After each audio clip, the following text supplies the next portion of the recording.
All right, so I'm going to be making a job site panel saw. Logan here from Summit Hardware is going to help me. We've got a piece of 1/4 inch Integra ply. So 1/4 inch Integra ply is designed for flooring. We're going to use their panel saw.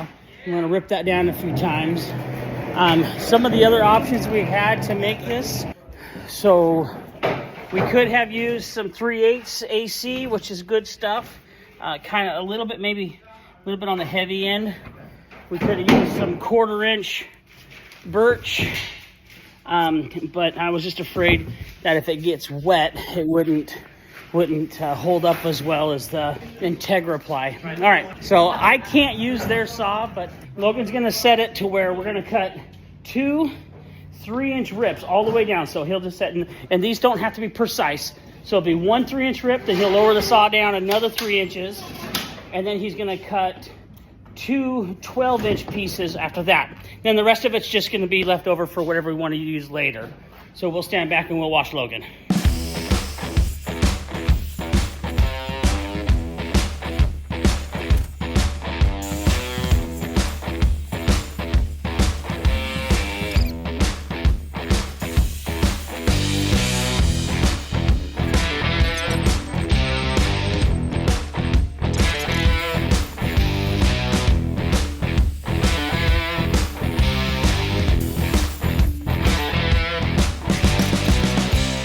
All right, big shout out to Logan. Thanks a bunch for helping me cut these, dude.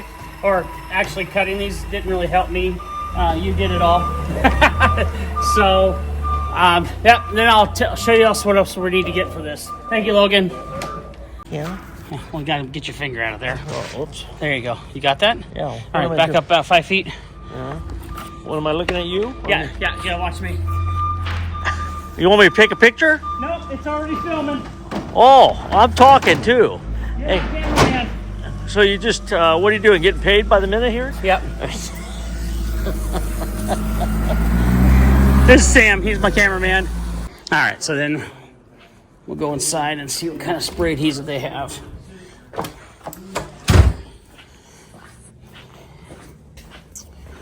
We're looking for some 777 or some Gorilla, something kind of on the stronger side. Oh, we'll just grab this. Non-hard.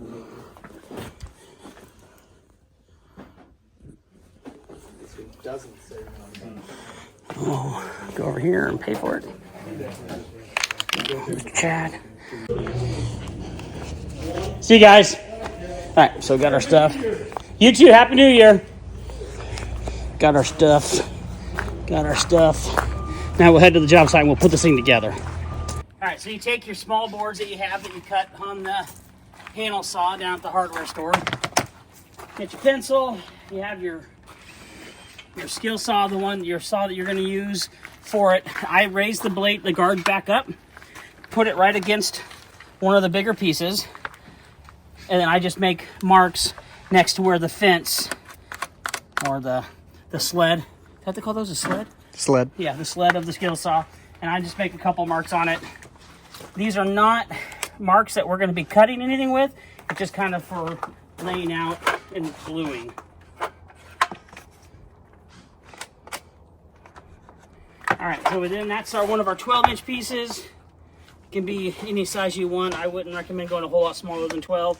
Here's one of our 3-inch-ish pieces. I think this was a little shorter than 3, but that's okay.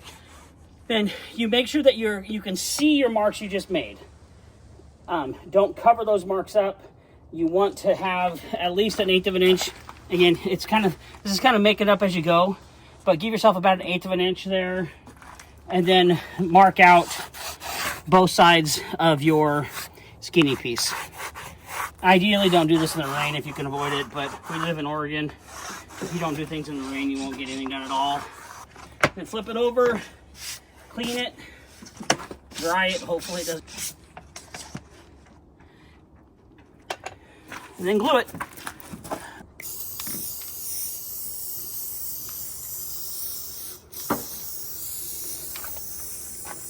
Try and keep it in the lines if you can, but it's not a crazy big deal if you get it over a little bit.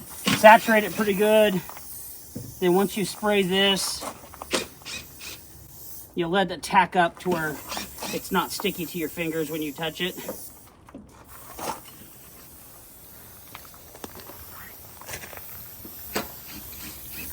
Once it's nice and coated, it's not plastic laminate. If you're a laminate guy out there, don't get on me for putting it on too thick. I know thin layers is better than one thick layer, but that's okay. We're not doing laminate. So we'll let that dry for 5-10 minutes and then we'll get back to you. Okay, so we've got it pretty well tacked up. It's starting to rain a little bit. You can see it's not sticking to my fingers. So let's go ahead and turn it over. It helps to have two guys with this one. And that way you guys can just kind of use that pencil line and then slowly just let it rest. This stuff is flexible enough that you could potentially put a bend in it if you're not careful. Go ahead and look down that, Skylar. How's that look? Pretty straight? It's pretty straight. All right, so again, guys, this is not a $400 track saw.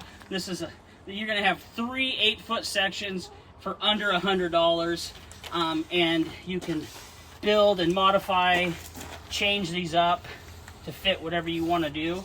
Now you're just putting some pressure all the way along it. That's how contact cement works. That spray adhesive is once it's kind of tacked up and dried, it's your pressure you're putting on it. YouTube, that's Kiwi. She's our customer.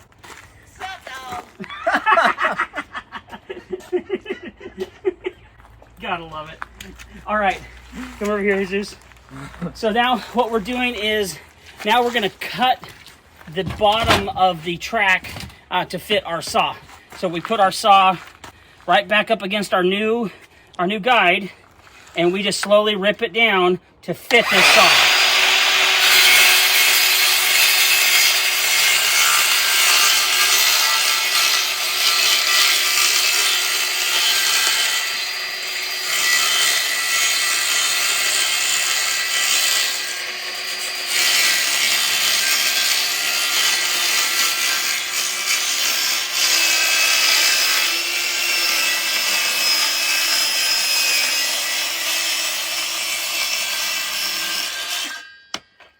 Yes, I know you guys are out there cringing. This is not a track saw because there's no track that our saw sits in. It's more of just a long portable fence.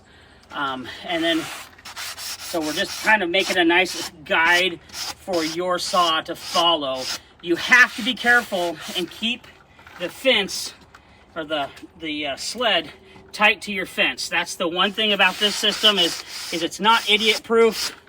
If you're stupid, you can screw anything up. This is just a little bit more screw. That's the one thing about this system is it's not idiot proof. If you're stupid, you can screw anything up. This is just a little bit more screw upperable than a track saw. So if you don't think that you have the common sense to really watch where your saw's at, this may not be for you. But if you're a serious DIY or a contractor or a handyman, these are great to have around. I think we made one last year and it got used. The plywood got used for some backing or something like that when one of my guys didn't realize what it was. I didn't have it marked very well. But there we go. So then I would recommend writing on it. So this is our cut side. So cut side.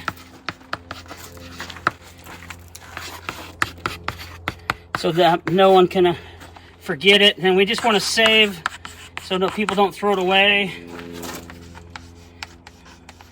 If I hire a new guy and I put him in that trailer to clean it out, I don't want a new guy to throw something away that just looks like a piece of scrap wood. So there is your track saw. Not track saw. Track guide. Saw guide. Saw guide. There you go. Portable saw guide. All right. Hope this has some value to somebody. Talk to you later. There's my cameraman.